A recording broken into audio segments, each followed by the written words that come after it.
Hey class, and welcome to your homework.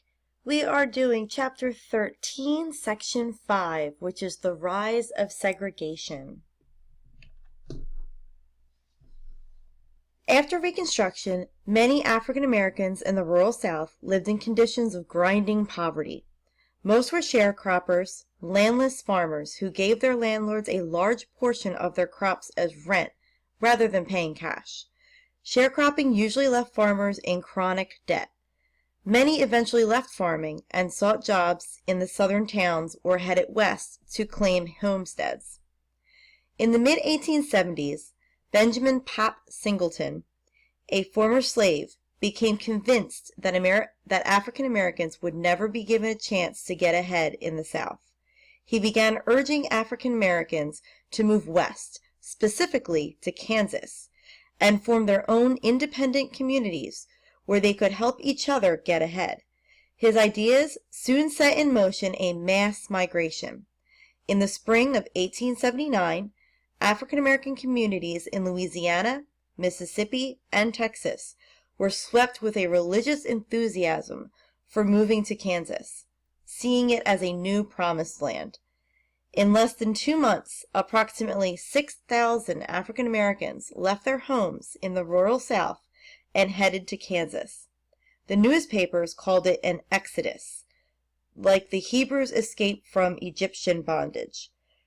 The migrants themselves became known as exodusters.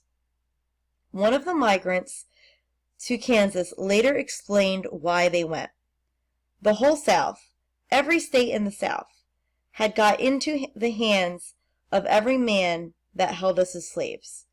The first exodusters, many possessing little more than hope and the clothes on their backs, arrived in Kansas in the spring of 1879. A journalist named Henry King described the scene. One morning, in April 1879, a Missouri steamboat arrived at Wynnecote, Texas, and discharged a load of Negro men, women, and children with barrels, boxes, and bundles of household effects. Their garments were incredibly patched and tattered, and there was not probably $1 in money in the pockets of the entire party. They looked like persons coming out of a dream, and indeed, such they were, for this was the advance guard of the Exodus. While some African Americans fled the South, others joined poor white farmers who had created the Farmers Alliance. Alliance leaders urged African Americans to form a similar organization. In 1886, African American farmers established the Colored Farmers National Alliance.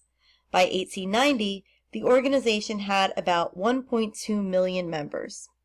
When the Populist Party formed in 1891, many African American farmers joined the new organization. This posed a major challenge to the Democratic Party in the South.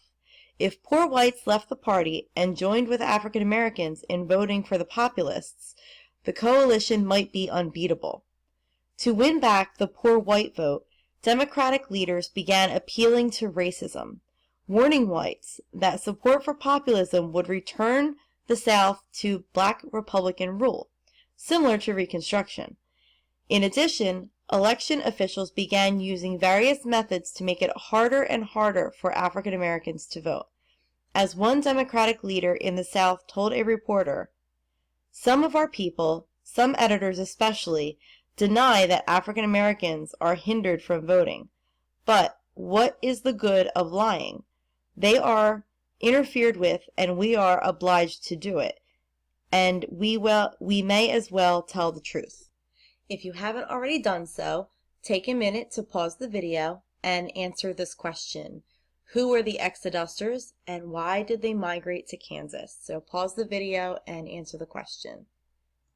Welcome back. After Reconstruction ended in 1877, the rights of African Americans were gradually undermined. Attempts to unify whites and African Americans politically and economically failed. Instead, a movement to diminish the civil rights of African Americans gained momentum as the century ended. The 15th Amendment prohibits states from denying citizens the right to vote on the basis of race, color, or previous condition of servitude, but it does not bar states from denying the right to vote on other grounds. In the late 1800s, Southern states began imposing restrictions that, while not mentioning race, were designed to make it difficult or impossible for African Americans to vote. In 1890, Mississippi began requiring all citizens registering to vote to pay a poll tax of $2, a sum beyond the means of poor African Americans. Mississippi also instituted a literacy test, requiring voters to read and understand the state constitution. Few African Americans born after the Civil War had been able to attend school, and those who had grown up under slavery were largely illiterate. Even those who knew how to read often failed the test because officials deliberately picked passages that few people could understand. Other Southern states adopted similar restrictions. In Louisiana, the number of African Americans registered to vote fell from about 130,000 in 1890 to about 5,300 in 1900. In Alabama, the number fell from about 181,000 to about 3,700. Election officials were far less strict in applying the poll tax and literacy requirements to whites, but the number of white voters also fell significantly. To let more whites vote, Louisiana introduced the Grandfather Clause, which allowed any man to vote if he had an ancestor who could vote in 1867. This provision, which was adopted in several Southern states, exempted most whites from voting restrictions such as literacy tests. So, before I get into the next section, I want to go over two different types of segregation. There is de facto segregation, which is usually what happened in the North. There were places African Americans weren't allowed in the North, but it wasn't law. It was just maybe like an unspoken rule. So even nowadays, we have de facto segregation. Neighborhoods where it's primarily African American and neighborhoods where it's primarily white, that's de facto. There's no law that says it has to be that way. It's just the way where people choose to live. There's no law requiring it. Whereas de jure segregation is enforced by law. That is a law that says people of a certain race or ethnicity aren't allowed to be somewhere or work somewhere or live somewhere. So we're going to jump into the next section. African Americans in the North were often barred from public places, but segregation, or the separation of races, was different in the South. Southern states passed laws that enforced discrimination. These laws became known as Jim Crow laws. The term probably refers to the song Jump Jim Crow, which was a popular minstrel show of the day. In 1883, the Supreme Court set the stage for legalized segregation when it overturned the Civil Rights Act of 1875. That law had prohibited keeping people out of public places on the basis of race and barred racial discrimination in selecting jurors. In 1883, Supreme Court decision, however, said that the 14th Amendment provided only that no state could deny citizens equal protection under the law. Private organizations, such as hotels, theaters, and railroads, were free to practice segregation. Encouraged by the Supreme Court's ruling and by the decline of congressional support for civil rights, Southern states passed a series of laws that established racial segregation in virtually all public places. Southern whites and African Americans could no longer ride together in the same railroad cars, eat in the same dining halls, or even drink from the same fountains. In 1892, an African American named Homer Plessy challenged a Louisiana law that forced him to ride in a separate railroad car from the whites. He was arrested for riding in a whites-only car. In 1896, the Supreme Court in Plessy v. Ferguson upheld the Louisiana law and set a new doctrine of separate but equal facilities for African Americans. The ruling established the legal basis for discrimination in the South for more than 50 years.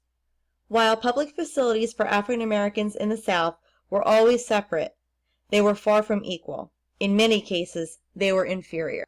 Your question: how did the Supreme Court help to legalize segregation? So pause the video, answer the question, and then come on back.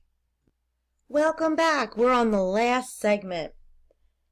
The African American community responded to violence and discrimination in several ways. Ida B. Wells used the press to end violence, while Mary Church Terrell worked in education. Booker T. Washington proposed that African Americans focus on achieving economic goals rather than political goals. W.E.B. Du Bois argued African Americans should demand equal rights immediately.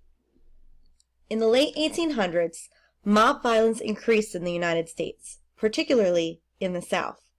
Between 1890 and 1899, there was an average of 187 lynchings, which are hangings without proper court proceedings, each year. In 1892, Ida B. Wells, a fiery young African American woman from Tennessee, launched a fearless crusade against lynching. After a mob drove Wells out of town, she settled in Chicago and continued her campaign. In 1895, she published a book denouncing mob violence and demanding a fair trial by law for those accused of crime and punishment by law after honest conviction. Although Congress rejected an anti-lynching bill, the number of lynchings decreased significantly in the 1900s, due in great part to the efforts of activists such as Wells. One lynching victim had been a close friend of Mary Church Terrell, a college-educated woman who'd been born during the Civil War. This death, and President Harrison's refusal to publicly condemn lynching, started Terrell on her lifelong battle against lynching, racism, and sexism. Terrell also worked with women's suffrage workers such as Jane Addams and Susan B. Anthony. In addition to helping found the National Association of Colored Women and the National Association for the Advancement of Colored People, Terrell formed the Women Wage Earners Association, which assisted African American nurses, waitresses, and domestic workers. Terrell led a boycott against department stores in Washington, D.C. that refused to serve African Americans. In an address to the National American Women's Suffrage Association, Terrell said, "With courage, born of success achieved in the past, with a keen sense of responsibility, which we shall continue to assume, we look forward to a future large with the promise and hope. Seeking no favors because of our color, nor patronage because of our needs, we knock at the bar of justice, asking for an equal chance." The most famous African American of the late 19th century was the influential educator Booker T. Washington. He proposed that African Americans concentrate on achieving economic goals rather than political ones. In 1895, Washington summed up his views in a speech before a mostly white audience in Atlanta. Known as the Atlanta Compromise, the speech urged African Americans to postpone the fight for civil rights and instead concentrate on preparing themselves educationally and vocationally for full equality. He said, "The wisest among my race understand that the agitation of questions of social equity is the extremest folly, and that the enjoyment of all the privileges that will come to us must be the result of severe and constant struggle rather than that of artificial forcing. It is important and right that all privileges of the law be ours, but it is vastly more important that we be prepared for the exercise of these privileges. The opportunity to earn $1 in a factory just now is worth infinitely more than the opportunity to spend $1 in an opera house." The Atlanta Compromise speech provoked a strong challenge from W.E.B. Du Bois, the leader of a new generation of African American activists. In his 1903 book, The Souls of Black Folk, Du Bois explained why he saw no advantage in giving up civil rights, even temporarily. He was particularly concerned with protecting and exercising voting rights. He said, "Negroes must insist continually, in season and out of season, that voting is necessary to proper manhood, that color discrimination is barbarism." In the years that followed, many African Americans worked to win the vote and end discrimination. The struggle, however, would prove to be a long one. Your last question, and you're done after you answer this question, is how did Ida B. Wells try to stop the practice of lynching? Answer that question, turn in your assignment, and have a good night.